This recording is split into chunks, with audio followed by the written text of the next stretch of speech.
Hi, it's Jason from drpremed.com. I want to talk to you about a study skill and strategy you can apply if you're having trouble memorizing information.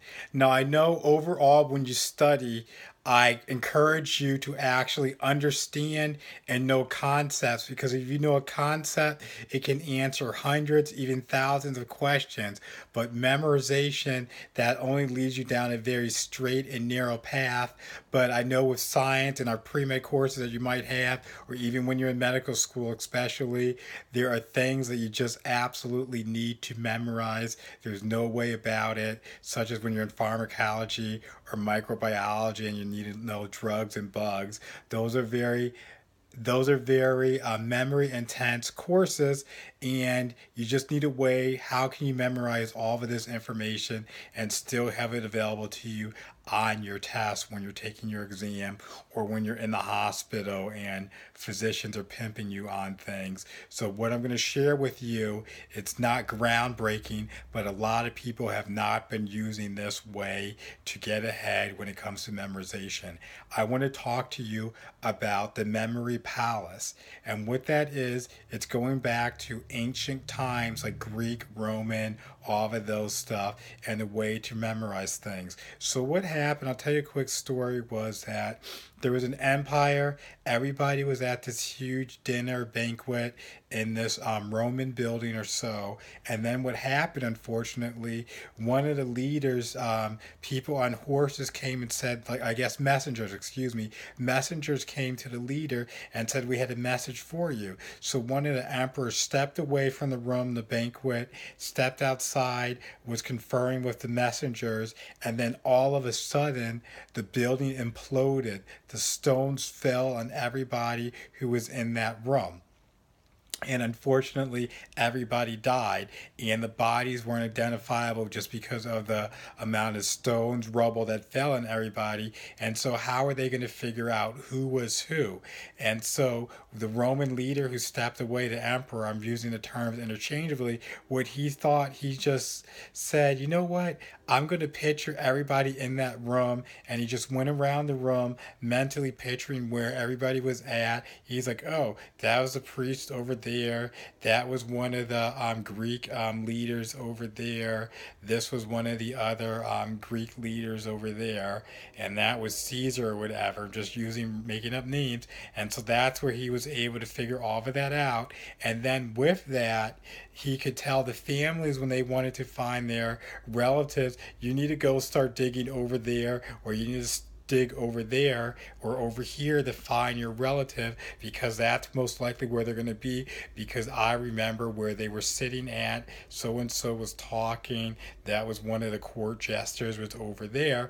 And this is a novel tactic that's been around for thousands of years, and students can start applying this knowledge now when they're trying to study. This is things, there's something called like a memory championship that takes place in New York City, and what people do, they recite things purely from memorization. These are poems. They can recite pi up to 83,000 digits. No mistake, 83,000 digits. They can recite the numbers for pi. And so obviously if somebody can do that for 83,000 digits, you can use this skill and strategy when you're studying because you're not going to have 83,000 things that you need to learn. And so what you need to do, here's a quick example of how you're going to use the memory palace.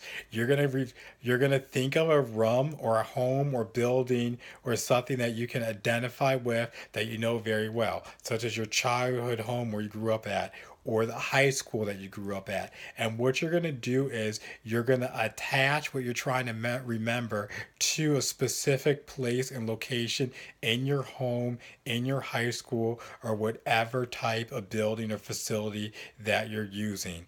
And so, what I want you to do then is I want you to go ahead and I'm going to give you a list and we're going to show you how it works. So, I want you to remember that on this list, let's say the grocery store, whatever, you need to remember things on the list. And so on that list, you need pickled garlic, you need cottage cheese, you need smoked salmon, You need 6 bottles of white wine. You need 3 pairs of socks.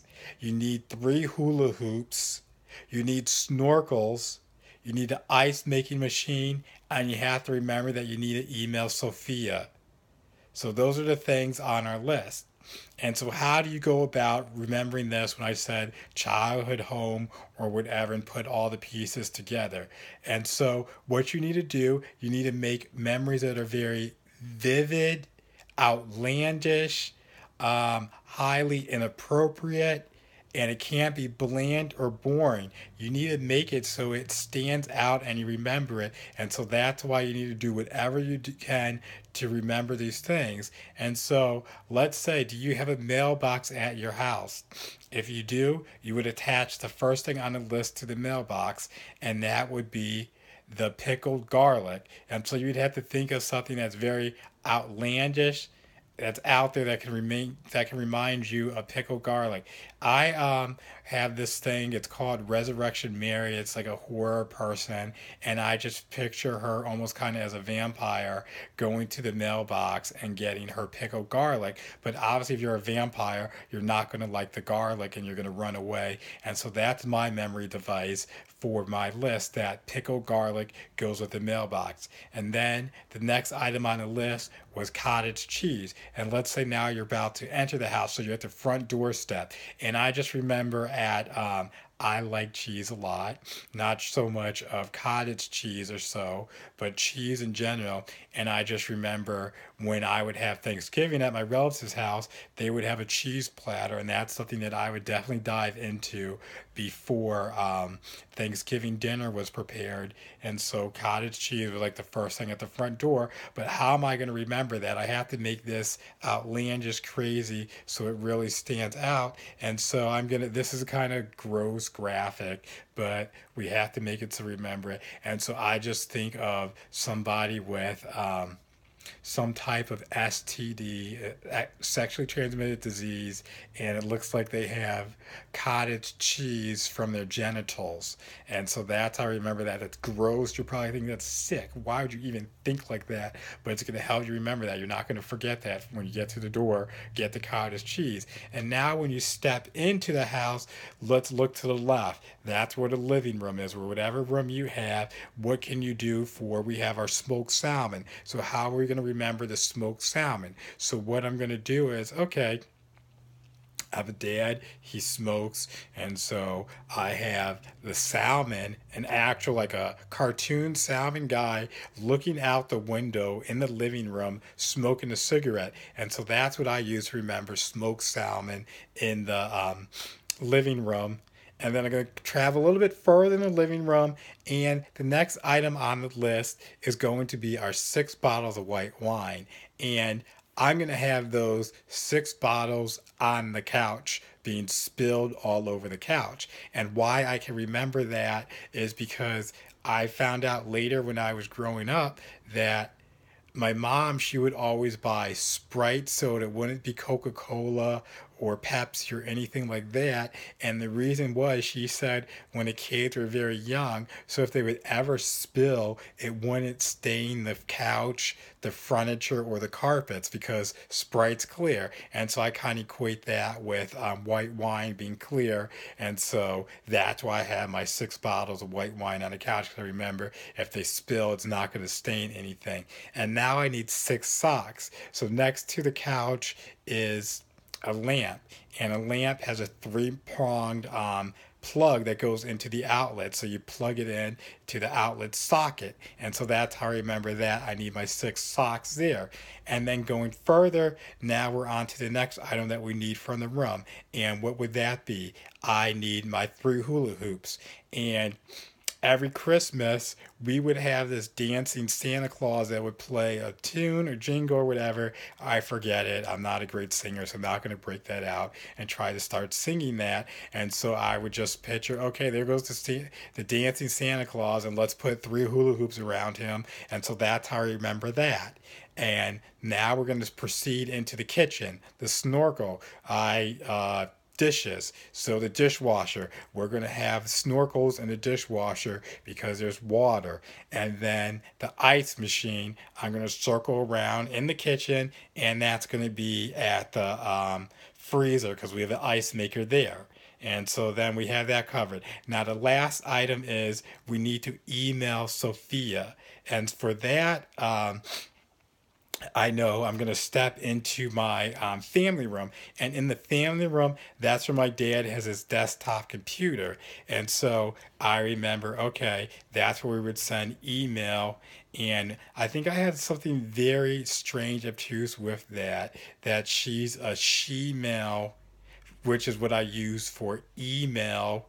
And so that's how I remember that. Sophia is a, oh, okay, here we go. Sophia, I said, is a she male across from the sofa because there's a sofa in the family room. And so I associated that with my dad's computer, the desktop. That's where you would send an email. And that's going to be across from the sofa. So then we have that list, it's covered. And now, if I want to remember everything on that list, it's going to be very easy. I'm going to walk in the house, wait, I'm going to start at the mailbox, and that's where I'm going to pick up what was the item at the mailbox, my pickled garlic. And then I'm going to have my grotesque thing at the front door, my cottage cheese. Then I'm going to get in the living room, look to the left out the window, and my smoked salmon. Then I'm going to go to the couch, and I'm going to have my 6 bottles of white wine. And then I'm going to go to the outlet next to the couch, this three-pronged outlet, and that's where I'm going to have my 3 socks. Then I'm going to go in the dining room, and that's where I'm going to remember that my dancing Santa Claus has 3 hula hoops going around. Then I'm going to go in the kitchen. At the dishwasher, I'm going to remember my snorkels. Then I'm going to maybe need some water or something. I'm going to get ice out of the ice maker for my ice machine. Then I'm going to go into the family room, and I have to send an email to Sophia. So you can do this for whatever you need to remember. You make a memory palace, is what it's called, and that's going to help you recall everything that you need to do when you're going through this process. And I'm reaching over here. I'm going to try to show you a book that I've been reading. It's called Moonwalking with Einstein. It's by Joshua Foer, Foer. And I just started reading that. But these are tactics and strategies that I came across before, probably a couple years ago. I never really applied them until I really needed it in an academic setting. I'm reading over this book again, and these are great tips and advice. And there's a lot more that I'm going to be sharing with you. And one of the learning strategists that I went to when I was in grad school, he also had this same tactic and strategy to use. So go ahead and start using the memory palace, because if you're trying to just use brute memorization, that's very hard. But if you can make very vivid, obscene, outlandish things, it's going to help you remember things. And if you can attach it to something that you remember very well, like a childhood home, a high school, maybe an apartment, some places on college campus, maybe your church, walking through your neighborhood or whatever, anything, your best friend's house, you're going to find out that it's very easy. And it goes back to the Greeks, Romans, and all of those people. When I told you at the beginning how that building collapsed and the people were trapped, but the way that our mind works, we're very spatial, and we just remember where things were. And so it's very easy to walk through that Roman all that rubble and figure out somebody was sitting there, somebody was over there. And I want you to employ this strategy, and you're going to see some great results. And I look forward to using that again. This is Jason from drpremed.com. Take care and good luck with the strategy.